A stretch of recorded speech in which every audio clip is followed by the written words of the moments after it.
Nous sommes sur le plateau de Gizeh. Nuit. Les touristes dorment dans les hôtels du Caire. Mais ici, au milieu des sables, l'histoire ne dort jamais. Devant nous s'élève le Sphinx, 73 mètres de long, 20 mètres de haut. Un lion avec un visage humain regardant vers l'est, vers le point d'équinoxe. Nous avons l'habitude de le voir comme un symbole de stabilité, une vue postale figée dans le temps. Mais c'est la plus grande illusion d'optique de l'histoire. Le Sphinx n'est pas simplement une statue, c'est un couvercle.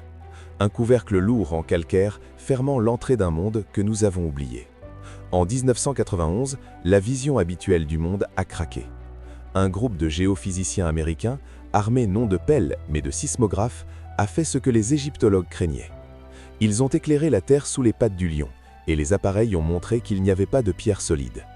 Ils ont montré un vide rectangulaire. Ils ont montré un vide rectangulaire artificiel profond. À partir de ce moment-là, une guerre secrète a commencé. Une guerre pour le droit de connaître la vérité sur notre passé. D'un côté, la science académique, protégeant la chronologie des manuels. De l'autre, des faits qui crient que la civilisation existait des milliers d'années avant Sumer et l'Égypte. La salle des connaissances, la bibliothèque d'Atlantide, l'archive des dieux, peu importe comment on l'appelle, elle est là, sous des tonnes de pierres. Et aujourd'hui, nous descendons là où l'entrée est interdite, sous peine de prison. Nous allons examiner la géologie du déluge. Nous étudierons les traces de traitement mécanique du granit. Nous verrons des documents qui ont été tentés d'être brûlés. C'est une enquête sur pourquoi la découverte la plus importante du millénaire a été scellée dans le béton, sous les yeux du monde entier. Bienvenue au niveau 0 de l'histoire. Avant de passer à la partie principale, nous aimerions vous demander un petit soutien. Un like et un abonnement seront la meilleure gratitude. Merci. Pour comprendre ce qui est caché en dessous, il faut regarder attentivement ce qui est au-dessus. Le corps du Sphinx est un indice, une preuve du crime commis par le temps. L'histoire officielle dit que le Sphinx a été taillé par le pharaon Khéphren vers 2500 avant notre ère, c'est-à-dire qu'il a 4500 ans. Mais au début des années 90, le docteur Robert Schoch, professeur de géologie à l'université de Boston, est arrivé à Gizeh. Il n'était pas égyptologue, il se moquait des dynasties. Il regardait la pierre comme un objet physique. Et il a vu quelque chose qui l'a amené à douter de tout. L'érosion. Le corps du Sphinx et les murs de la baignoire, la tranchée dans laquelle il repose, sont couverts de profondes stries verticales et ondulées. Tout géologue de première année vous dira que l'érosion éolienne a un autre aspect. Le vent, avec le sable, agit comme du papier de verre. Il polit la pierre horizontalement, érodant les couches molles et laissant les dures. Cela crée un gâteau en couches. C'est ainsi que ressemblent les tombes voisines de l'Ancien Empire. Mais sur le Sphinx, les traces sont verticales, de haut en bas, lisses et arrondies. Schoch a tiré une conclusion qui a résonné comme un coup de feu. Ce n'est pas le vent, c'est la pluie. L'érosion par pluie. L'érosion par des pluies torrentielles. Pour que l'eau creuse de tels canaux dans le calcaire solide, il ne suffit pas de pluie. Il faut des pluies tropicales, des torrents tombant du ciel pendant des siècles. Mais ce Gizeh est à la limite du Sahara. Ici, le climat est aride depuis 5000 ans. Quand a-t-il plu ici pour la dernière fois? Les climatologues connaissent la réponse. C'est la période appelée pluviale natifienne, ou même plus tôt. La fin de la période glaciaire, l'époque du déluge récent. Cela fait 8000 ans avant notre ère. Les mathématiques de Schoch étaient impeccables et mortelles pour les historiens. Si l'érosion est aquatique, cela signifie que le Sphinx était déjà là quand les pluies de mousson tombaient sur le Sahara. Cela signifie qu'il a au moins 9000 ans, peut-être même 12 000 ans. C'est à une époque où, selon la version officielle, les gens étaient chasseurs-cueilleurs. Ils n'avaient pas de ville, pas de métal, pas d'écriture capable de tailler un monolithe pesant 20 000 tonnes. C'était une ère où l'on pourrait présenter une communication à la conférence de la Société géologique américaine. Dans la salle, des centaines de géologues étaient présents. Ils regardaient des photos d'érosion et étaient d'accord. Oui, c'est les faits. La géologie est une science exacte. La pierre ne l'est pas. Mais les égyptologues se sont dressés comme un mur. Où sont les pots? Où sont les villes? Où sont les déchets des constructeurs? S'il n'y a pas de pots, il n'y a pas de civilisation. C'était une impasse. La pierre disait une chose, les livres en disaient une autre. Mais si le Sphinx est plus ancien que l'Égypte, cela signifie que les Égyptiens n'ont pas construit ça. Ils l'ont déterré du sable, restauré et se sont appropriés en frappant le cartouche du pharaon. Nous regardons un héritage dont l'auteur est inconnu. Regardez le Sphinx attentivement. Vous n'avez jamais remarqué la disproportion. Il a un énorme corps de lion puissant et élongé, longueur 73 mètres, et une petite tête humaine non proportionnelle. Elle est trop petite pour un tel corps. Les Égyptiens étaient d'habiles maîtres du canon. Ils respectaient les proportions avec une précision mathématique. Pourquoi donc alors que le monument principal ressemble à une erreur d'un sculpteur inachevé? La réponse que proposent les rechercheurs révisionnistes choque par sa simplicité et sa logique. La tête n'est pas d'origine. Originellement, ce n'était pas un sphinx, un homme-lion. C'était un lion, un vrai lion, avec un cou massif et une énorme manière qui se fondait harmonieusement dans les épaules. La statue a été exposée pendant des milliers d'années aux pluies. La tête, s'élevant au-dessus du plateau, a été la plus touchée par l'érosion. Le visage du lion s'est effacé, s'est détruit. Et voilà que vient le pharaon Khéphren ou Khufu. Il voit un ancien totem puissant et décide de faire un rebranding. Il veut immortaliser son nom. Il ordonne au sculpteur de tailler la tête du lion détruite et de sculpter son visage dans le reste de la pierre. Un visage d'homme en turban. C'est pourquoi la tête est plus petite que le corps. Les sculpteurs étaient limités par le volume de la pierre restante. Ils ont dû enlever la manière, réduire le volume du visage pour atteindre le cœur solide et sculpter les traits. Cela explique un autre fait. La tête du sphinx est plus conservée que le corps. Sur le corps, il y a de profondes cicatrices d'eau, mais sur la tête, il n'y en a pas. Pourquoi? Parce que la tête a été retouchée à une époque où il n'y avait plus de pluie. Elle est plus récente que le corps, de milliers d'années. Nous ne regardons pas une œuvre originale, nous assistons à un acte de vandalisme historique grandiose. Le pharaon n'a pas construit le sphinx, il l'a usurpé. Mais revenons à l'essentiel, à ce qui est caché en dessous. En 1991, John Anthony West, égyptologue indépendant, a organisé une expédition avec le géophysicien Thomas Dobé. Son objectif était de vérifier la théorie de l'érosion aquatique, mais Dobé a apporté de l'équipement sismique. Le principe est simple. Un choc vibrant sur la surface envoie une onde sonore en profondeur, qui se réfléchit sur des couches de densité différentes. Un ordinateur dessine une carte des sous-sols. Dobé a fait le tour du sphinx avec ses appareils. D'abord les flancs, puis la queue. Tout était prévisible, une roche monolithique. Mais quand il est arrivé aux pattes avant du sphinx, le signal a changé. Sous la patte gauche du sphinx, à près de 2 mètres de profondeur, l'onde sonore s'est ralentie et s'est réfléchie sur des limites nettes de plafond et de sol. Il y avait un vide, une cavité non naturelle. Les cavités naturelles ont une forme chaotique.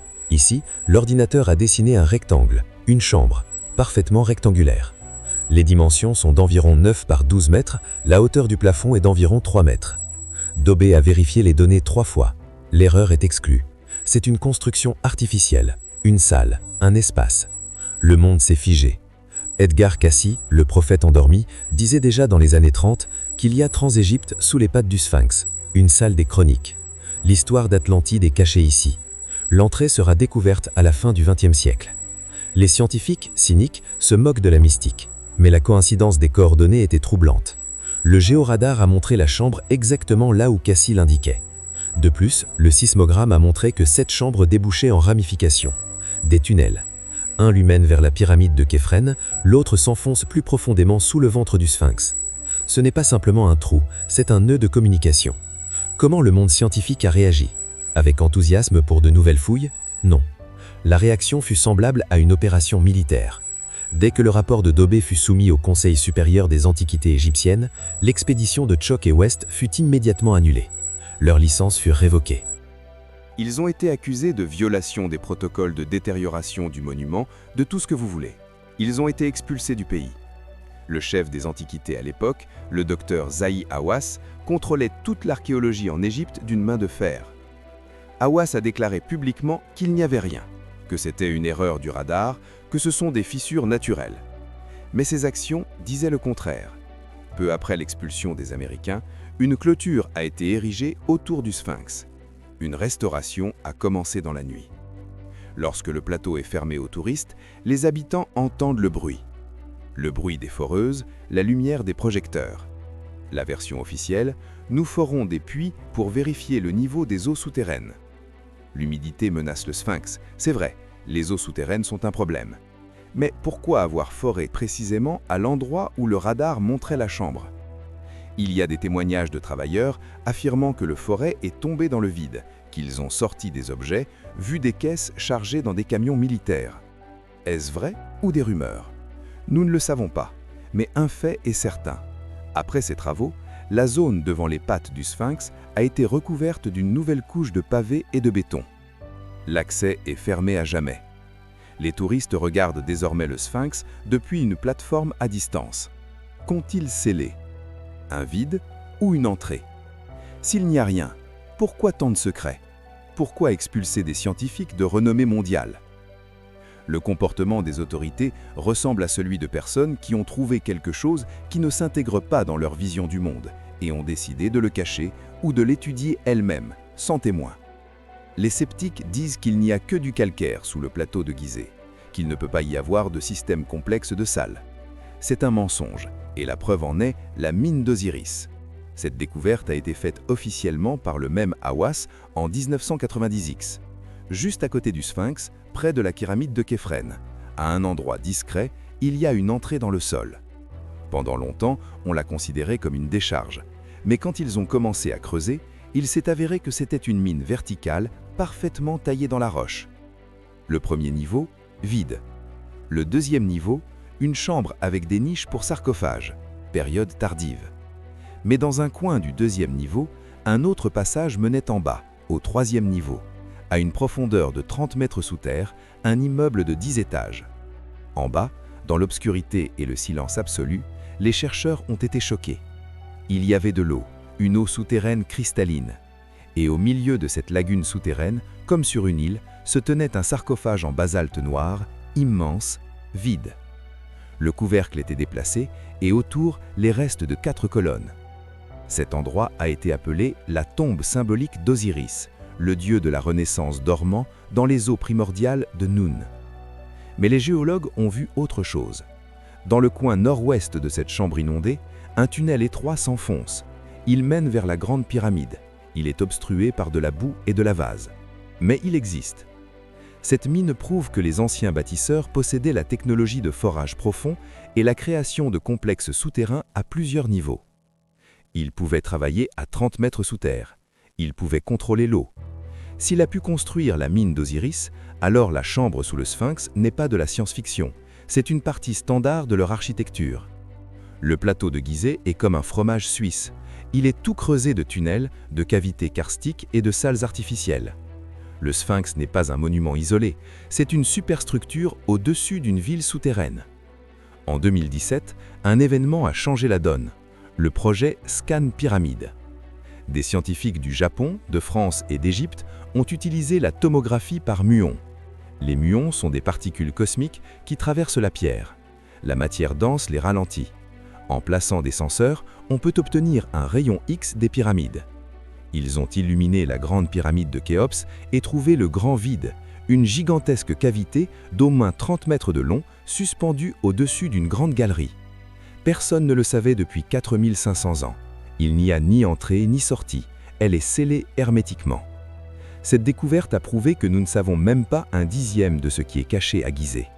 Si dans la pyramide la plus étudiée du monde, on peut cacher un objet de la taille d'un avion de passagers, que peut-on dissimuler sous le Sphinx, où la couche de roche est plus épaisse et plus difficile à scanner? Les technologies de construction et de camouflage des anciens étaient parfaites. Ils savaient cacher le vide dans la pierre de façon à ce qu'il ne puisse pas être trouvé par des tapotements. Ils créaient des cachettes destinées à l'éternité. La salle de connaissances sous le Sphinx pourrait être une partie du même plan directeur que le grand vide. Peut-être que ce sont des parties d'une même machine ou d'une même bibliothèque, divisées en fragments pour la sécurité. Pourquoi est-il si important de découvrir cette salle maintenant? Pourquoi ne peut-il pas attendre alors qu'elle est en danger? Le niveau des eaux souterraines sous le plateau de Gizeh augmente rapidement.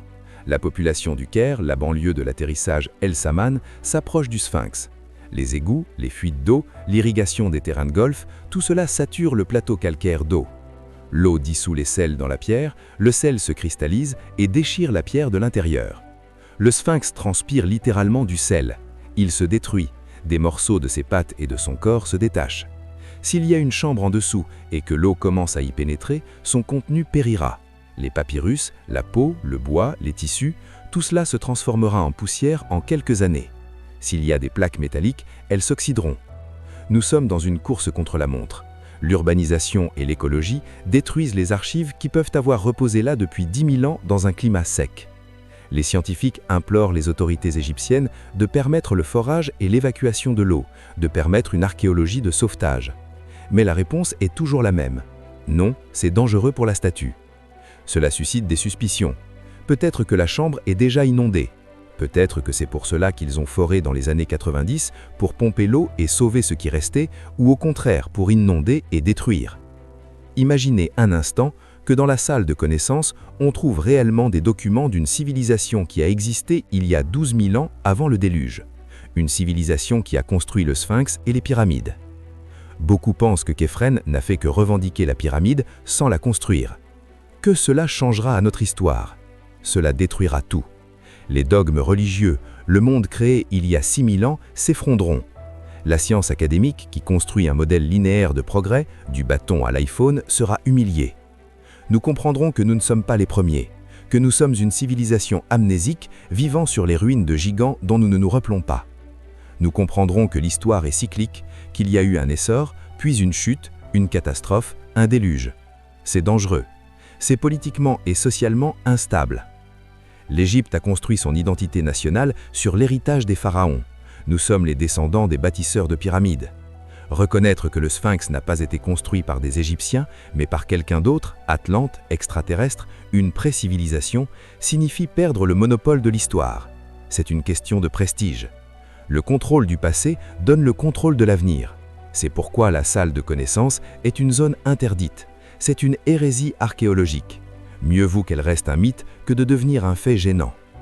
Edgar Cayce, dans ses transes, décrivait le contenu de la salle de manière très précise. Il ne parlait pas de livres en papier, mais de technologie de cristaux, d'une plaque en métal inconnue, de mécanismes.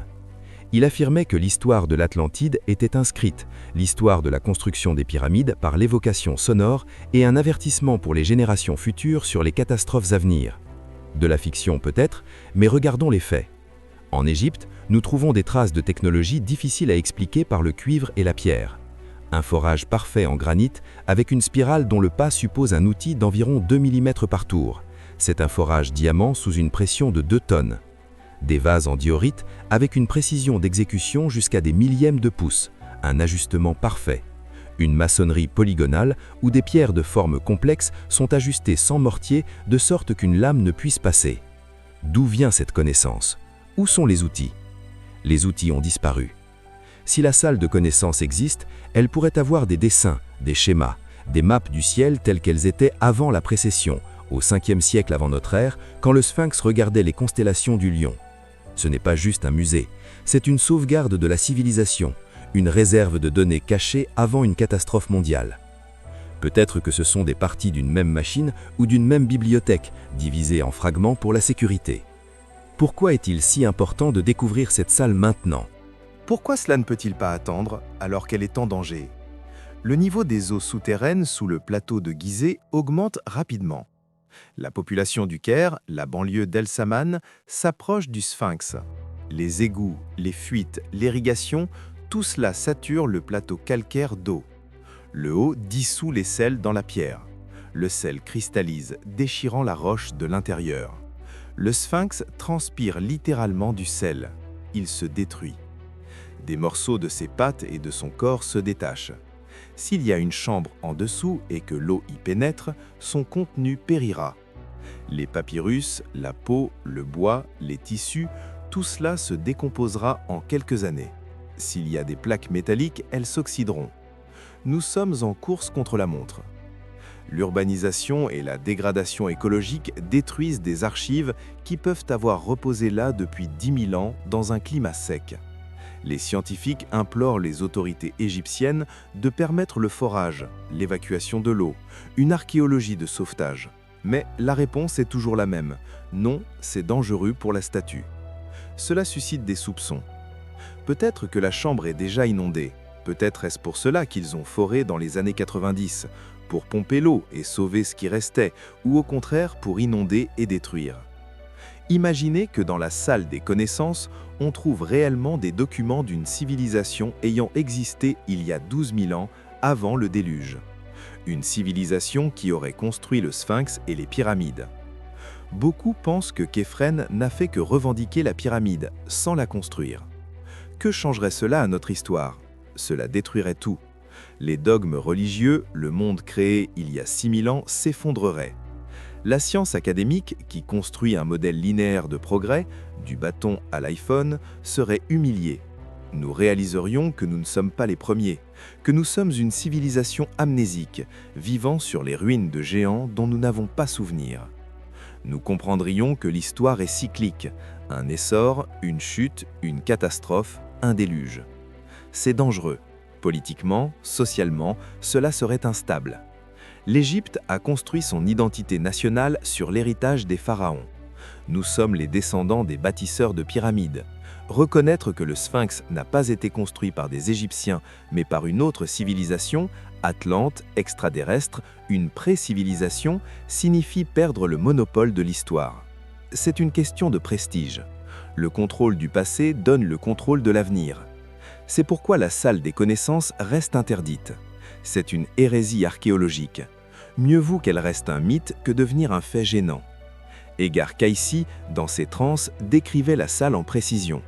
Il ne parlait pas de livres en papier, mais de cristaux, de plaques métalliques, de mécanismes. L'histoire d'Atlantide y était inscrite, la construction des pyramides par la vibration sonore et un avertissement pour les générations futures sur les catastrophes à venir. Peut-être que c'est de la fiction, mais regardons les faits. En Égypte, des traces de technologie difficiles à expliquer par le cuivre et la pierre. Un forage parfait dans le granit avec une spirale dont le pas suppose un outil d'environ 2 mm par tour. Un forage diamant sous une pression de 2 tonnes. Des vases en diorite avec une précision d'exécution jusqu'à des millièmes de pouce. Un ajustement parfait. Une maçonnerie polygonale où des pierres de forme complexe sont ajustées sans mortier, de façon à ce qu'une lame ne passe pas. D'où viennent ces connaissances? Où sont passés les outils? Ils sont disparus. Si la salle des connaissances existe, elle pourrait contenir des dessins, des schémas, des cartes du ciel telles qu'elles étaient avant la précession, au 5e siècle avant notre ère, lorsque les sphinx regardaient Orion. Ce n'est pas juste un musée, c'est une sauvegarde de la civilisation, une réserve de données cachées prête à être révélée en cas de catastrophe. Peut-être que ce sont des parties d'une même machine ou d'une bibliothèque fragmentées pour la sécurité. Pourquoi est-il si crucial de la découvrir maintenant? Pourquoi ne peut-on pas attendre? Parce qu'elle est en danger. Le niveau des eaux souterraines sous le plateau de Gizeh augmente rapidement. La population du Caire, la banlieue d'El Saman, s'approche du Sphinx. Les égouts, les fuites, l'irrigation, tout cela sature le plateau calcaire d'eau. Le haut dissout les sels dans la pierre. Le sel cristallise, déchirant la roche de l'intérieur. Le Sphinx transpire littéralement du sel. Il se détruit. Des morceaux de ses pattes et de son corps se détachent. S'il y a une chambre en dessous et que l'eau y pénètre, son contenu périra. Les papyrus, la peau, le bois, les tissus, tout cela se décomposera en quelques années. S'il y a des plaques métalliques, elles s'oxyderont. Nous sommes en course contre la montre. L'urbanisation et la dégradation écologique détruisent des archives qui peuvent avoir reposé là depuis 10 000 ans dans un climat sec. Les scientifiques implorent les autorités égyptiennes de permettre le forage, l'évacuation de l'eau, une archéologie de sauvetage. Mais la réponse est toujours la même. Non, c'est dangereux pour la statue. Cela suscite des soupçons. Peut-être que la chambre est déjà inondée. Peut-être est-ce pour cela qu'ils ont foré dans les années 90, pour pomper l'eau et sauver ce qui restait, ou au contraire pour inonder et détruire. Imaginez que dans la salle des connaissances, on trouve réellement des documents d'une civilisation ayant existé il y a 12 000 ans avant le déluge. Une civilisation qui aurait construit le Sphinx et les pyramides. Beaucoup pensent que Khéphren n'a fait que revendiquer la pyramide, sans la construire. Que changerait cela à notre histoire? Cela détruirait tout. Les dogmes religieux, le monde créé il y a 6 000 ans s'effondrerait. La science académique, qui construit un modèle linéaire de progrès, du bâton à l'iPhone, serait humiliée. Nous réaliserions que nous ne sommes pas les premiers, que nous sommes une civilisation amnésique, vivant sur les ruines de géants dont nous n'avons pas souvenir. Nous comprendrions que l'histoire est cyclique, un essor, une chute, une catastrophe, un déluge. C'est dangereux. Politiquement, socialement, cela serait instable. L'Égypte a construit son identité nationale sur l'héritage des pharaons. Nous sommes les descendants des bâtisseurs de pyramides. Reconnaître que le Sphinx n'a pas été construit par des Égyptiens, mais par une autre civilisation, Atlante, extraterrestre, une pré-civilisation signifie perdre le monopole de l'histoire. C'est une question de prestige. Le contrôle du passé donne le contrôle de l'avenir. C'est pourquoi la salle des connaissances reste interdite. C'est une hérésie archéologique.